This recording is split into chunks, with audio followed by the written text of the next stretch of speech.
नमस्कार। ओम शांति। सिलसिला चालू है लोगों का फ़ोन आने का और जिज्ञासा बढ़ती जा रही है, क्योंकि कहीं ना कहीं हम कहते हैं अल्टीमेटम एक ही है दुनिया में दुख से बचने के लिए, सच्ची शांति के लिए, और वो है अध्यात्म।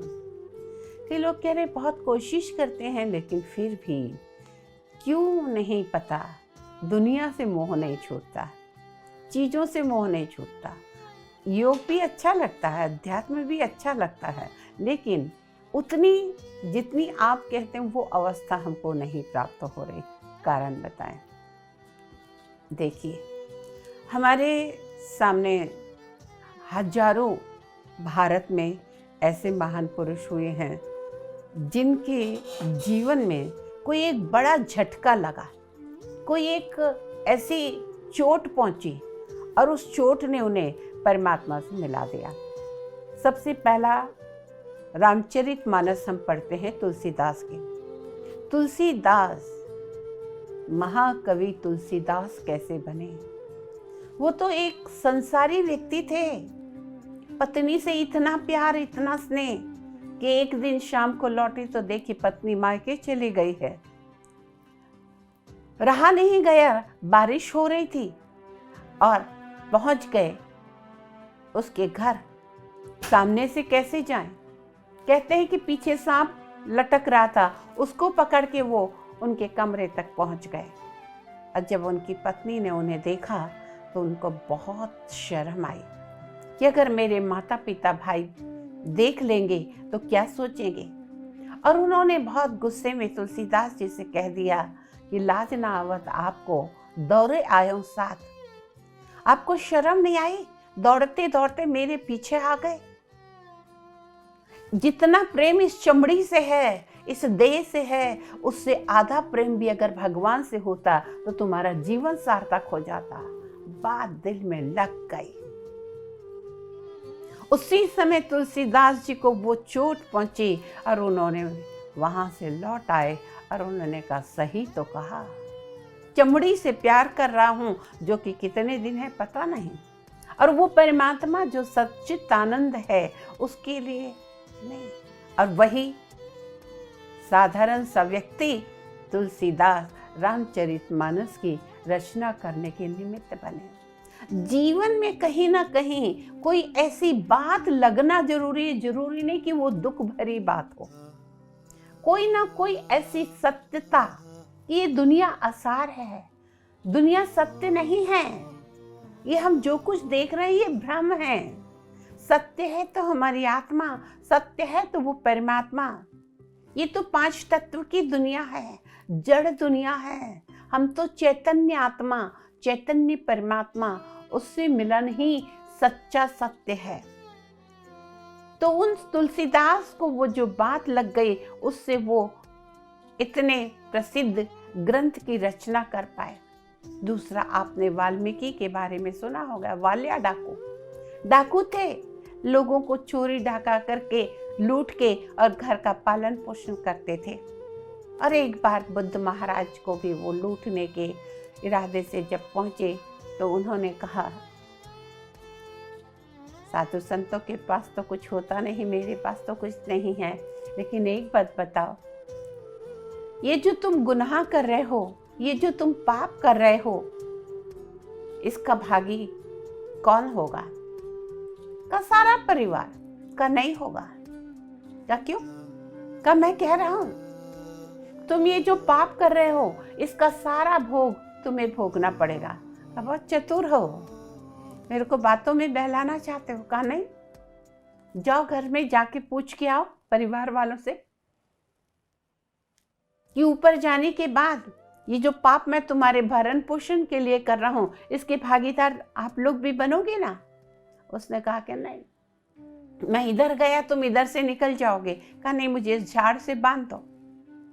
और उन्होंने उनको झाड़ से बांध दिया और घर पे जाके भी सभी से पूछा कि ये जो मैं लूटपाट करता हूँ इसके भागीदार आप भी हैं ना, क्योंकि आप सबके भरण पोषण के लिए ही तो मैं करता हूँ।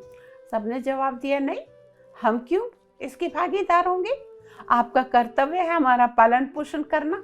आप जो करोगे उसके फल आपको मिलेंगे, हम नहीं आपके पाप के भागीदार होंगे। और उसी समय उनको वैराग्य आ गया कि मैं जिसके लिए कर रहा हूँ वो सब कह रहे कि नहीं, हम इसके भागीदार नहीं होंगे। और आके उसी समय उनको खोला, उनके चरणों में पड़ा कि मैं अब तक अभागा यही सोचता रहा कि जो कुछ उनके लिए कर रहा हूँ तो उसके भागीदार वो भी होंगे, लेकिन आपने सत्य कहा।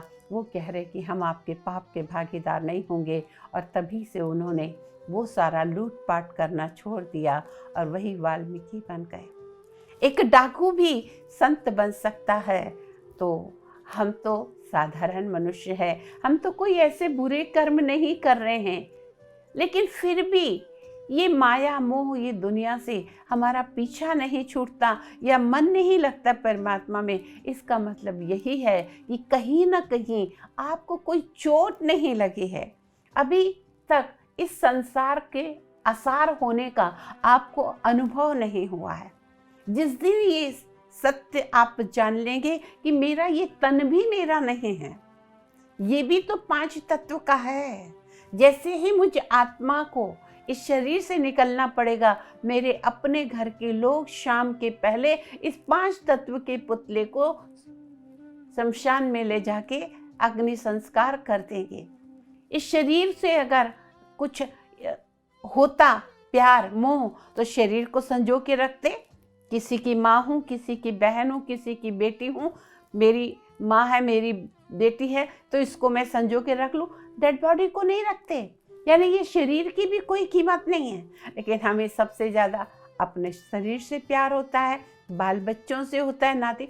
हम ये नहीं कहते कि अध्यात्म में चलने के लिए संसार को छोड़ना है, संसार को नहीं छोड़ना है, लेकिन संसार को ही बुद्धि में नहीं हमेशा बसाना है।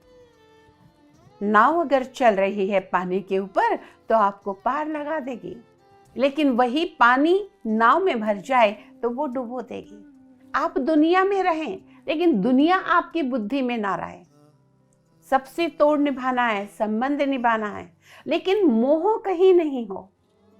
और ये मोह ही जब तक नहीं छूटता, परमात्मा से सच्चे प्यार की अनुभूति नहीं होती। हमने बहुत पहले आपको और भी एक राजा भर्तहरि की कहानी बताई थी। राजा भर्तहरि साधारण से एक भोग विलास में डूबे व्यक्ति राजा, वो भी इतने बड़े संत महात्मा कैसे बन गए?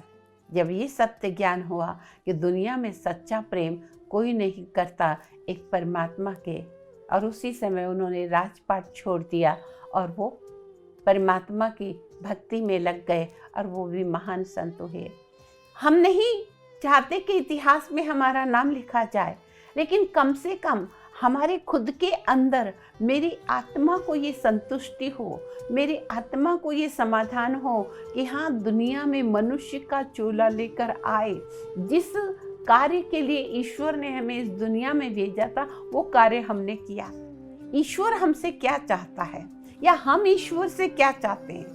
जो हम ईश्वर से चाहते हैं वही ईश्वर हमसे चाहता है। हम ईश्वर से अपने सुख की कामना करते हैं, शांति की कामना करते हैं, प्रेम की कामना करते हैं। वही कामना परमात्मा हमसे करते हैं कि मेरे से सब कुछ लो, लेकिन ये लेकर सारी दुनिया में बांटो, क्योंकि हम भगवान के बच्चे हैं। राजा का बेटा राजकुमार होगा और राजकुमार किसी के सामने हाथ नहीं फैला सकता, वो देगा।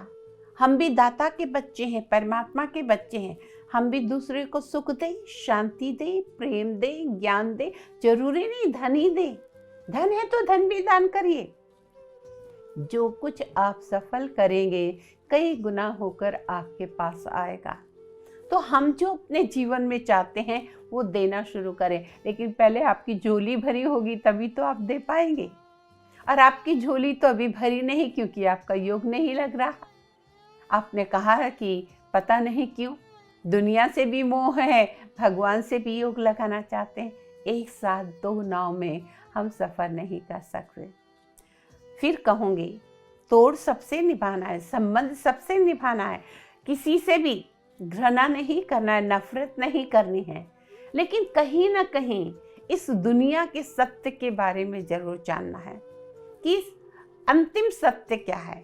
अंतिम सत्य यही है कि हमारी आत्मा एक चैतन्य है और हम उस चैतन्य आत्मा के पिता निराकार शिव परमात्मा की संतान हैं।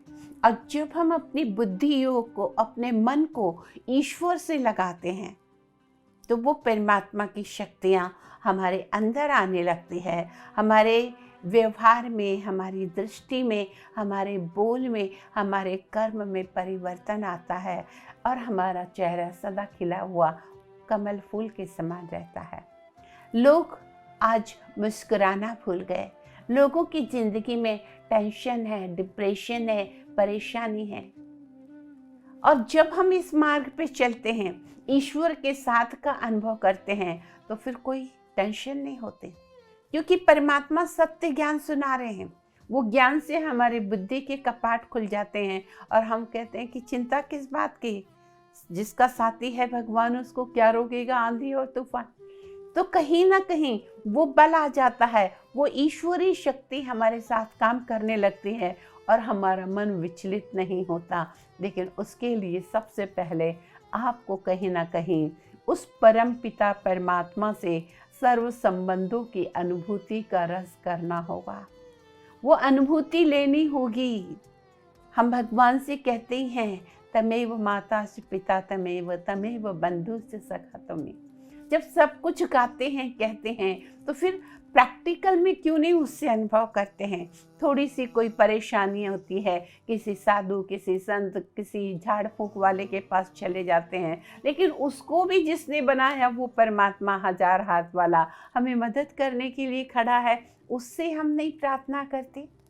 लेकिन उससे हमेशा संबंध बनाए रखना है। सिर्फ वक्त आए तभी है ईश्वर मेरी मदद करो, तो वो कहेगा कि बाकी के समय तो याद नहीं करते।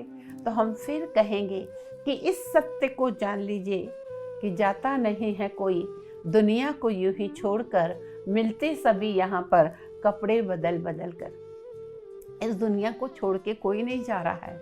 आज कोई आपका बेटा है, कोई बहू है, कोई बेटी है, पहले जन्म में किसी और के होंगे, अगले जन्म में आप किसी और के बच्चे होंगे, आपके बच्चे कोई और होंगे।